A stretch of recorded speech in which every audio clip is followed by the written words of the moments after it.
Ladies and gentlemen, welcome back to the Cricket Corner podcast with me, Vatsal Vora, where we are going to talk about India's journey in the Asia Cup. Yes, India have eventually won the Asia Cup series, beating Sri Lanka in the final by 10 wickets in one of the most one-sided finals in world cricket which I have witnessed over the last 20 years or so. It was basically men versus boys, to be honest with you. But let's not get ahead of ourselves. I'm here to talk about the entire Asia Cup journey and how India played in each of the game. There have been a lot of positives. There have been a few negatives as well here and there, not too prominent to be honest with you, but I think you need to iron out those couple of negatives which we have seen in this Asia Cup series as India head into the World Cup, which is going to start in 3 weeks' time, 2 weeks' time. I guess 2 weeks' time if you're counting the warm up games as well. First of all, let me just quickly get some housekeeping stuff out of the way. There has been a sizable gap between the last episode and this one, and that is down to the fact that I was in the midst of completing my master's thesis, and now that my thesis is being submitted, I'm no longer a student. I promise you, this podcast is going to get to even new heights in the coming days, in the coming weeks. So make sure you are staying tuned to the Cricket Corner podcast. If you're listening this on Spotify and Apple Podcast, then make sure you're following this podcast so you're getting timely notifications and might as well give me 5-star ratings. If you're listening this on YouTube, then make sure you're liking, sharing, and subscribing because this podcast is going to elevate to new heights, and I promise you that. But enough of self promo there. Let's talk about Team India and how they propelled in the Asia Cup series. It was heading into the Asia Cup, it was kind of a known fact that India are the favorites, and India didn't let the fans down after a disappointing World Test Championship final, a bit of iffy time in West Indies. India needed a tournament like the Asia Cup to stamp their authority in international cricket and regain some form heading into the World Cup, and that is exactly what Team India have done. And it's a really proud moment to see Team India doing so well because, as I said, the momentum wasn't on Team India's side heading into the Asia Cup series, despite them being the favorites. That's completely my personal opinion because Team India hadn't played a lot of one day cricket, and that too in on a competitive stage. I guess last time India played some sort of competitive one day cricket was against Australia in a three-match one day series prior to the start of the 2023 IPL. But then again, the India lost that series. Then they come back after the IPL, playing that West Indies series. They gave half of the side rest because there was World Cup coming up, Asia Cup coming up. So I can understand why they did that. So it is really, really good to see Team India coming back full strength and playing at such a high level. And it was clearly evident the by the way they played the final basically, and it was a complete performance. Sri Lanka batting just 15 overs, 50 all out. Yes, 50 all out in the end. It was just mesmerizing bowling from the likes of Mohammad Siraj and Jasprit Bumrah and Hardik Pandya. Siraj, well, salute to the man there. Couple of years back, he was a question mark in the limited over side. Now I think he is right up there with Jasprit Bumrah as India's pick of the bowlers. Only his second over in his spell, he picks up 4 wickets. He gets some crucial wickets in there. He gets the wickets of the likes of Nisanka. There was Asalanka, Dhananjay De Silva. Then it was just complete piece of bowling. I think there's no adjectives, no superlatives to describe how good Mohammad Siraj was, and he was complemented really well by the likes of Jasprit Bumrah, who was keeping pressure from another end, helping that make building that pressure, and which indirectly helps someone like Mohammad Siraj to get those quick wickets. At one point in time, Sri Lanka were 12 for 6, and it felt like, will they even get to that magical 36 runs target? But indirectly, at the end, they did reach a 50-run total. But the most one-sided game I've ever seen in my life. That too in an Asia Cup final, which is arguably right up there in terms of importance as far as ODI cricket or limited overs cricket is concerned. I think the World Cup in either of the formats is the most important tournament, but then I guess it's the Asia Cup if you include, if you not include the Champions Trophy right there. So if it's not second, at least it's the third most important trophy, and India have done brilliantly. Mohammad Siraj, let's get back to him and talk a lot and talk about him in detail, because it the conditions aided fast bowling. There was no doubt in my mind regarding that. Overcast conditions, rain in the air, and India made full use of this advantage. You bowl a bit of, how shall I put it, good length, not too full but fuller length. You expect the ball to swing, and the ball does swing in the end, and that's where someone like Mohammad Siraj prevailed and he got those wickets. Credit to India's fielding as well, the likes of KL Rahul, Ravindra Jadeja, Ishan Kishan, really good in the field. KL Rahul has been impressive with the wicket keeping gloves as well, so that that propels the performances around the ground. You see a couple of dives here and there, and it motivates you as a bowler as well to bowl in those good lengths and try and get a wicket, because you know your fielders are up there in the best form possible and they're going to grab those catches. And that's exactly what the likes of Ravindra Jadeja and Ishan Kishan have done. And it was really good to see India field well as well, because against was it against Pakistan or was it against who was it against, where they dropped three sitters there? It was really lethargic to see. But credit to, I think it was against Nepal, wasn't it? Yeah, it was against Nepal in that group stage game match where the likes of Ishan Kishan and Virat Kohli dropped some very, very easy catches. And that was kind of demoralizing to see as far as an Indian fan is concerned. But then again, the way India fielded, the way India bowled has put in so much confidence in not only from the fans' perspective, but also from the team management side of things. So it was really, really good to see that. Apart from that, as I said, the bowling was just magnificent. Sri Lanka did not have answers to any question posed by, be it Jasprit Bumrah, Mohammad Siraj, or even Hardik Pandya, who chipped in with 3 wickets towards the end of the innings. In the end, Mohammad Siraj ended up with the figures of 6 for 21 in his he's just bowled 7 overs, and Hardik Pandya 3 for 3 from 2.2 overs, and Jasprit Bumrah picking up a solitary wicket of Kushal Pereira, which was the first wicket of the Sri Lankan downfall. Sri Lanka played good cricket in the Asia Cup series. Let's not forget that they were really, really good against the likes of Bangladesh, against even against Pakistan in the Super Fours. They won both of their games in the group stages as well, beating Afghanistan and Bangladesh again. And they gave India a really good scare. The likes of Dunit Velalage was bowling exceptionally well, and India had no answers to the youngsters' spin. The likes of Rohit Sharma, Shubman Gill, Virat Kohli, KL Rahul, and Ishan Kishan all falling down to the youngster. So credit where credit is due. I think before the start of the final, many of the supporters would have predicted that this would be a really close fought contest, regardless of who the favorites was, because in the end, I think most of the people would have put money on Team India to win, but they would have at least have expected a close fought game, not a complete one-sided game. Probably the most one-sided game in the history of Asia Cup, if not this particular one. But Sri Lanka were easily the second best side in the Asia Cup series, and they deserved their place in the final. But in the final, they just collapsed in front of their home fans, and it was really demoralizing to see. Not only if you're a Sri Lankan fan, but for someone like me, yes, I wanted India to win, but then again, you want a bit of competition, don't you? Because India are the best limited over side in the world, probably right up there with the likes of South Africa, Australia, and England.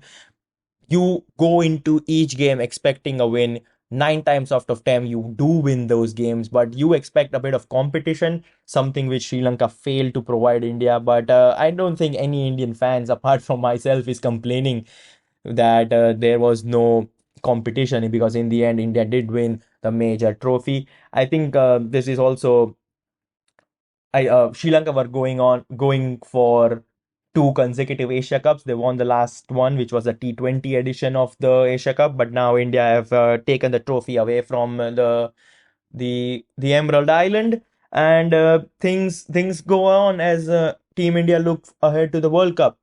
That was the final, but right at the start of the podcast, I did mention that this was not a smooth sailing as far as Team India is concerned. There were a few negatives here and there, but before we talk about negatives, let's talk about the eventual positives. I think top order has been a positive, and that includes the likes of Rohit Sharma, Shubman Gill, and Virat Kohli. The top three has to perform if India needs to do well in the Asia Cup, and oh, sorry, in the World Cup. And there were instances where Rohit Sharma didn't perform, Virat Kohli didn't perform, but in one of those games, at least someone like Shubman Gill performed. Or if Virat Kohli has failed, then Rohit Sharma has performed. So at least one of them were right up there amongst the runs. Ishan Kishan and Shubman Gill opened the innings today against Sri Lanka, but there was just 51 on the board. That doesn't matter. But Shubman Gill, really, really good century against Bangladesh. Yes, in a losing cause, but he showed that he can play in two gears. He can be a responsible opener and take his time and build the innings. He can be a destroyer like he has shown against Pakistan and even against Nepal. So that was really assuring to see. Rohit Sharma also, when he's in form, like we saw against Pakistan in the group stages, that he can take any bowling apart. And credit where credit is due to Virat Kohli as well. Super century for Virat Kohli, and joint and against a very good side as well. And Virat Kohli showing that he is capable of those big hundreds. And so is KL Rahul. KL Rahul scoring a century as well against Pakistan. So did Virat Kohli in that same game. KL Rahul has really cemented his place as a number five or a number four, depending on the situation. And he's been good with the gloves as well. So credit to him. Virat Kohli once again, Asia Cup against Pakistan, that too at Colombo. It was always going to happen for him, wasn't it? And he also scored a magnificent century, playing it at a strike rate of well over 120, but there was barely any boundaries in there. He runs so well between the wickets. And when he has someone like KL Rahul, or let's say someone like Shubman Gill or Shreyas Iyer, who are very fit and can run well between the wickets, he just comes out and performs at its best. He doesn't always rely on boundaries to score at a very good run, a very good strike rate. He can do that with the ones, twos, even threes sometimes. So that was very reassuring to see. But yeah, even the likes of KL Rahul, as I just mentioned, amongst the runs, three centuries as far as Team India is concerned in the Asia Cup series. There was Shubman Gill, KL Rahul, and Virat Kohli. Babar Azam also scored a century, showed it Shanto, Iftikhar Ahmed, and Mehdi Hassan. But as far as most centuries from one side is concerned, it was Team India who had three centurions apart. Well, Pakistan had two, and Bangladesh had two, didn't they? So, as far as the top order is concerned, it is really assuring to see that they are in form heading into the World Cup. The only thing I have, and this is the negative aspect of Team India, which I was going to talk about, is that, well, what if the top order doesn't perform? We saw that against Bangladesh in the final Super 4 match, didn't we? That when the top order doesn't perform, the pressure on the middle order is such that sometimes there is a possibility that they don't play well, and it was really evident by how things went in the game against Bangladesh. Now, on one hand, you can argue that Bangladesh again, the game against Bangladesh, there was so many cropping and changing. There was no Virat Kohli, there was no Hardik Pandya in the middle order as well. But and India went with the likes of Tilak Verma and Surya Kumar Yadav. But then you still expect these players to perform. and there is no disrespect here to Bangladesh, none whatsoever, because in the end they finished third in the Super Fours ahead of ahead of Pakistan. So no disrespect to Bangladesh, but a game against Bangladesh, regardless of what is your starting 11, you still expect Team India to perform and win. But that didn't happen because Rohit Sharma lost his wicket quite early, didn't he? So it was 2 for 1. Then came the debutant Tilak Verma. He scored just 5 runs. It was 17 for 2.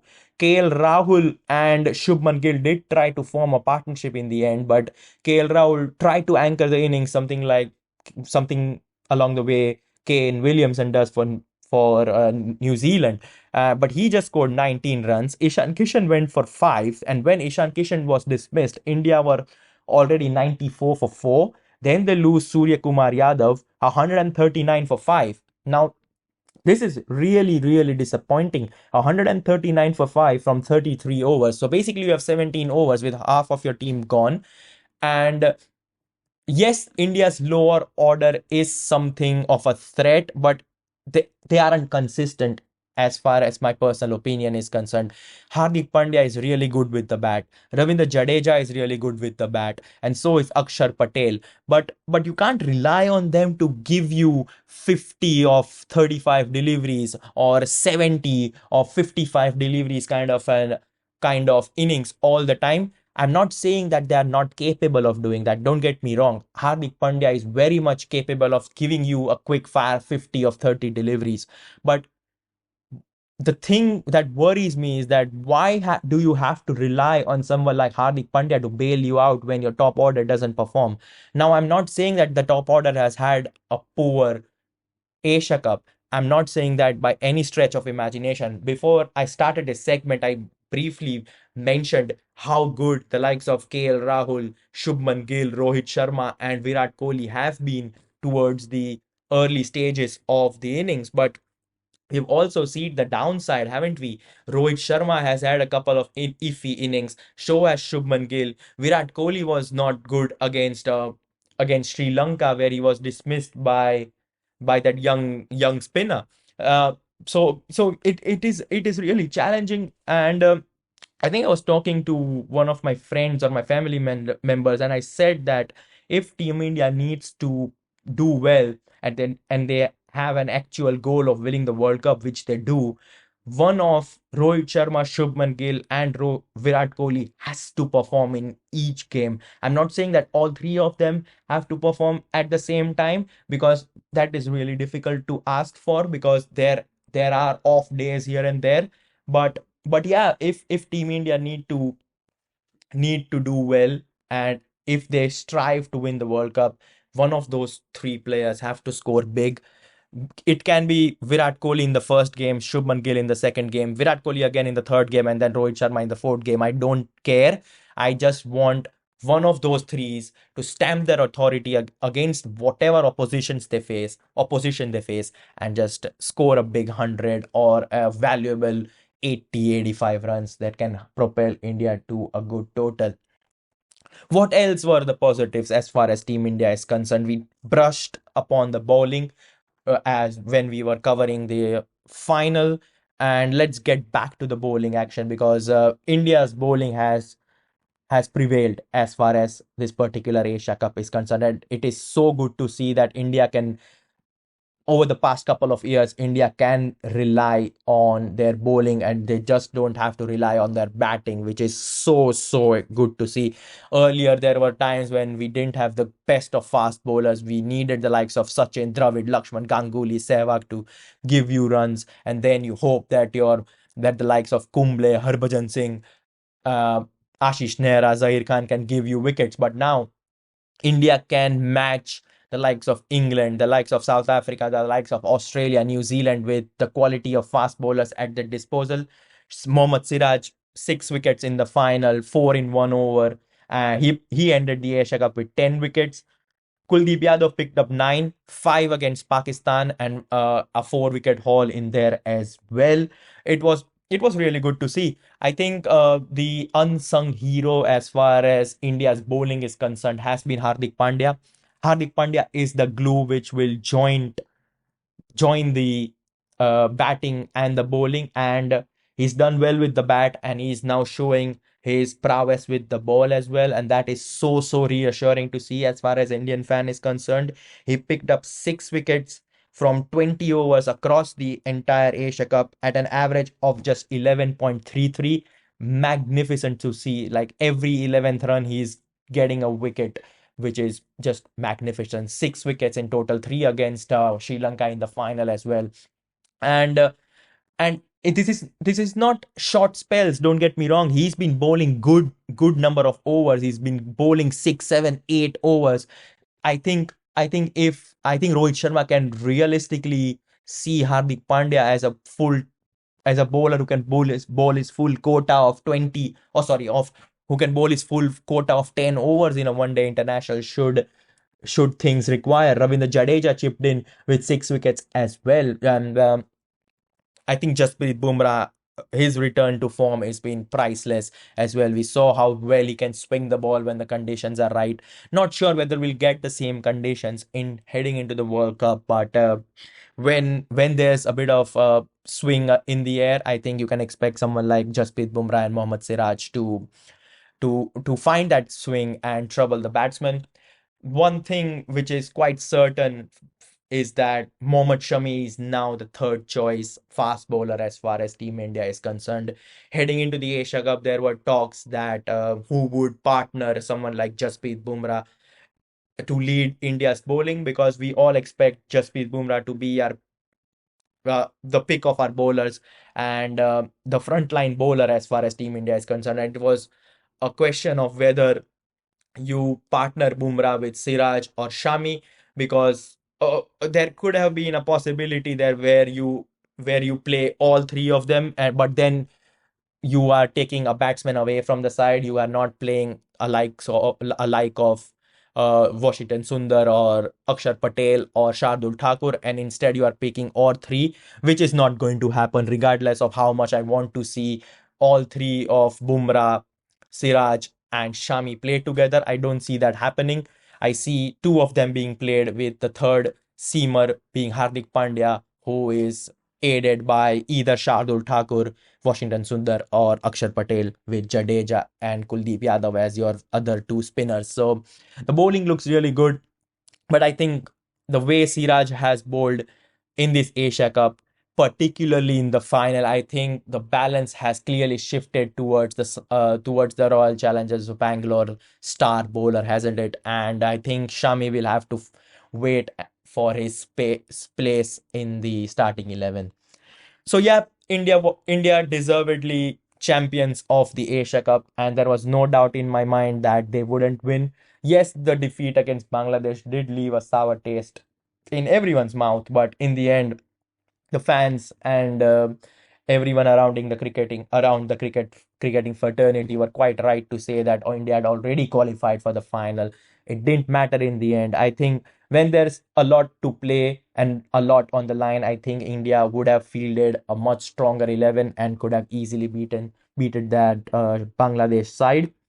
But yeah, as I mentioned, India deservedly champions of the Asia Cup series, and now the focus will clearly shift to the World Cup. But however, before the World Cup, India do play three one-day internationals against Australia, and for me personally, I think that three-match series against Australia is what will determine how well India have prepared for the World Cup, because Australia are playing at such a high level. They are playing so well in South Africa as we speak. The likes of Mitchell Marsh, the likes of David Warner, Manas Labuschagne, Josh Hazelwood are all in really good form. I think they did announce the squad which will face India, and the likes of Cummins, Stark, Smith are and Warner, Labuschagne are all back in the squad as well. And I did tweet out saying that it's like this Australian side feels like a coming together of all the Avengers at once, which we saw towards the end of that Endgame movie. It kind of feels like that because they have so many good players, and I think this will be the proper test for India well, to basically test themselves ahead of the World Cup. And I think if they do well against Australia in that three-match series, then you can start to believe that India will be doing well in the World Cup. Because let's be honest, Australia at home in a one-day series has been really, really tricky, and they have been so good. They recently won the series 2-1 right before the IPL and just after the Border Gavaskar series.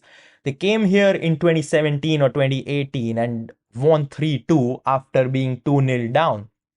So Australia have had India's number in one day internationals in India, which is really surprising to see because regardless of the format, be it test cricket, one day cricket, or T20 cricket, India have been really dominant in home conditions. But when they face Australia in one day international, they somehow don't manage to win a series.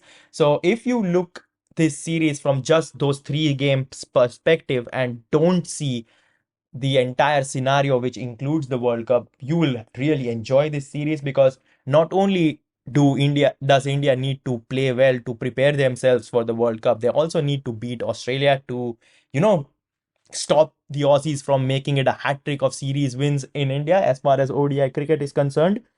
For those of you who want to know more about the World Cup, India are going to play Australia in four consecutive matches, four consecutive, let's say, competitive matches, because we are going to play three match one day series, with the first one being on Friday, the 22nd of September, which will be at Mohali. Second one is at Indore. Third ODI will be played at Rajkot. And I said four in a row because the first game, which India will be playing at the World Cup, is on the 8th of October, and that too is against Australia. So, four consecutive competitive games against Australia.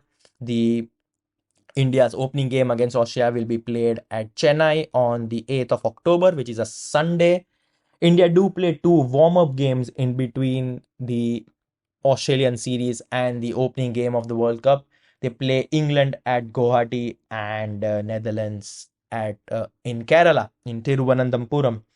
So yeah, as far as World Cup preparations are concerned, this is probably the best start India could have imagined, winning the Asia Cup, dominating the Asia Cup in the final against Sri Lanka, and it was just mesmerizing to see. The confidence is sky high. Hope this confidence doesn't turn into overconfidence as we head into another ICC tournament. But I think India, after today's performance, many fans on social media and around cricketing fraternity have called India as favorites for the upcoming Cricket World Cup, and I tend to believe. But as I mentioned, Asia Cup is on one side. I think the proper stern test for India ahead of the World Cup will be that Australian series, and I'm really looking forward to that. And I hope you guys are looking forward to that series as well. Once again, thanks for tuning in. This is me, Vatsal Vora, signing off. I hope India can carry this momentum into the Australian series, beat the Aussies, head into the World Cup, and put on a show on home soil. But only time will tell that. And I'm really excited. So much cricket to come. The next month and a half is filled with cricket, and you don't want to miss out on any future episodes on the Cricket Corner podcast. So make sure you are liking, sharing, and subscribing on YouTube. If you are listening this on Spotify or Apple Podcast, then make sure you are giving me those wonderful 5-star ratings and following it so you get timely notifications. You don't want to miss out on anything, don't you? Yeah, this is me, Vatsal Vora, signing off after a brilliant Asia Cup victory for Team India. Ciao for now.